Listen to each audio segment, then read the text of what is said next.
தமிழகமெங்கும் கிளைகள் கொண்ட Annamal institute of hotel management and hospital management படிப்பில் சேர்வதற்கான அட்மிஷன் நடைபெறுகிறது.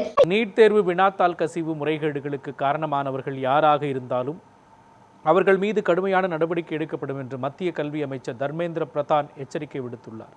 தனியார் ஊடகம் ஒன்றுக்கு அளித்த நேர்காணலில் பேசிய அவர், நீட் மற்றும் சிபிஎஸ்இ தேர்வுகள் தொடர்பாக எழுந்துள்ள சர்ச்சைகள் மிகவும் துரதிருஷ்டவசமானவை என்று தெரிவித்தார். இதுபோன்ற சம்பவங்கள் ஒருபோதும் நடந்திருக்கக்கூடாது என்று குறிப்பிட்ட அவர், இந்த தவறுகளுக்கு தார்மீக பொறுப்பேற்பதாகவும் இனிவரும் காலங்களில் இதுபோன்ற தவறுகள் மீண்டும் நிகழாமல் இருக்க அரசு தீவிரமாக செயல்பட்டு வருவதாகவும் கூறினார்.